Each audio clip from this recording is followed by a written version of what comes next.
Good afternoon, everyone, and thank you for joining us at the 41st Annual William Blair Growth Stock Conference. It's our second virtual one, and I'm looking forward to probably next year, hopefully, seeing everyone in person for the 42nd annual one. So I'm Tim Lugo. In case you haven't met me, I'm the head of biotech and pharma equity research here at William Blair. And it's my pleasure to have Mark Foley, CEO, Tobin Chilke, CFO, Jessica Serra, Head of Investor Relations, as well as ESG of Revance Therapeutics. It's a great time to learn more about Revance. The company has become the premier growth company in the aesthetics industry with the launch of the RHA filler line. They also have a robust aesthetics as well as therapeutics pipeline, which Mark and Toby will discuss. And before we do kick it off, I should note that for compliance reasons, everyone should look at williamblair.com for a list of disclosures. And with that, Mark, it's typically a generalist conference, so maybe you could give us a brief background on Revance as well as your own background, just to give us some orientation. Sure, Tim. Well, thanks so much. Really appreciate the opportunity to participate in the conference today. We think it's one of the better conferences out there in terms of the great mix of investors and long investors that you bring forward, particularly with our story that we think, well, we've got a biotech component, we've also got a medical device with fillers and a fintech platform, and all that rolls up into sort of a bit of a consumer play as well. My background, as you asked, I most recently was the president and CEO of Zeltiq Aesthetics, where we brought a non-invasive fat reduction technology into the aesthetic market and really built what was a great market. I served in that role from 2012 to 2017 up until the acquisition by Allergan. Following that, I've done some board work and was actually on the Revance board before stepping in. And so to me, this is the most exciting opportunity in aesthetics, given the assets that we've assembled, sort of the market today with the growth dynamics that are not only sort of present today, but we think are going to continue to drive the market going forward. So, we sit today in a really exciting place in the company's evolution and history. The last, 20 or so years, the company was really focused on trying to bring this product to market. And in just, a little over the past year, we've made that pivot from being a pre-commercial company to a commercial entity. We're now a little over 500 employees. In the course of the last year, we've significantly bolstered the balance sheet. We've launched the RHA filler line, which you mentioned. I'm sure we'll talk more about that later. And we did a transaction for, the HintMD, fintech platform that we think fits in really well to our focus on products and services. We started out of the gates with a really strong launch on the RHA filler line. We introduced that in Q3 of 2020. Our first full launch was Q4, and then we just posted our Q1 results, where we continue to show that with our targeted and focused approach in this, prestige or premium category, that the quality of the products and the strategy is resonating with our, customers that we're going after.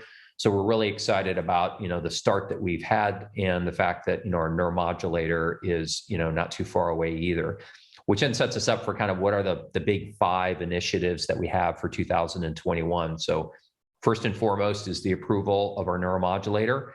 We recently did announce that after a, sort of a deferral where the FDA wasn't doing any on-site inspections, they have scheduled an inspection date, which will occur before the end of June. That's the last piece that we need to satisfy before gaining approval. In the meantime, we're actively building product in preparation for launch. We have all of our launch plans and strategy in place, so we're super excited to get that product on the market and to introduce that along with the filler and the HintMD fintech platform. The second thing is really continuing to execute on our commercial strategy. So between our fintech platform, our fillers, and our neuromodulator, we'll be participating in the US and a little over $3 billion of market opportunity. So we have plenty of opportunity to go after, and certainly with the differentiated nature of our products, we think we can effectively compete in that market. And so this year is really about commercial execution in aesthetics, with this portfolio of products that we put in place. As you also mentioned, it's not just about aesthetics. We also have a whole sort of therapeutics opportunity, and the neuromodulator market in therapeutics is actually bigger than it is in aesthetics. And so we're excited about the investments we've made in the clinical programs there. And this year will again be another pivotal year for the therapeutic side. Cervical dystonia, which is our most advanced therapeutics program, is nearing completion with the wrap up of the open label safety study that we said we would wrap up by the end of this year. Also, in our adult upper limb spasticity program, we just read out the phase 2 results and said that we expect to have a end of phase 2 meeting with the agency later this year to inform, what our phase 3 program is going to look like. And then, we've got plenty of other opportunities when we think about, migraine or some of the other indications that will continue to, provide more commentary and color as we move forward. We're also, kind of increasing sort of our commercial investment there as well. We just hired a new head of market access. We're starting to put in place the building blocks to make sure that we can effectively go after that market.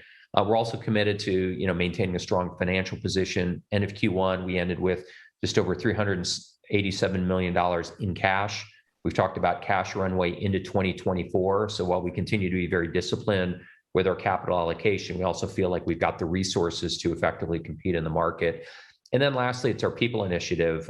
We put out our first ESG report this year. Again, over 500 employees. We're committed to making sure that we're creating the right culture, and that, as the company continues to transform into a commercial enterprise, that we can get sort of the best people, we can provide them with a great opportunity, and that we can develop on them along the way. So exciting times indeed at the company. And with that, why don't I, turn it over to you for questions? Sure. Thank you for the overview. That's very comprehensive.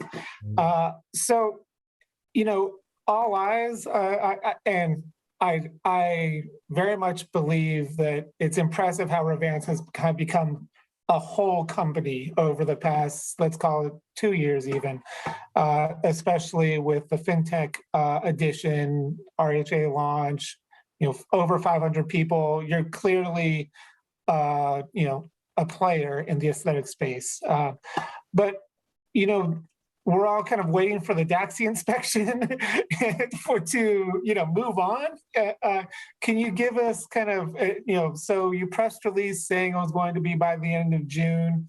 Could you kind of walk me through, once that inspection occurs, then what's kind of that timeline for expectations? Should we expect kind of, through the summer? Should we expect Q4? Is it weeks beyond June?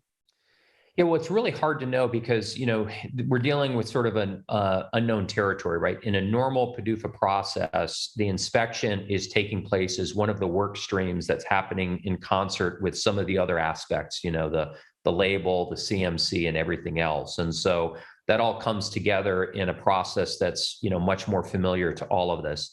With the pandemic and FDA's inability to travel and this deferral, where this was the last piece that needed to be concluded, they're now sort of reopening and going back to try and wrap up this last piece. So now that it's happening outside of a normal workflow and process, it's hard to know. When it's inside of the PDUFA side of it, typically, an on-site inspection would be, 2 to 3 weeks.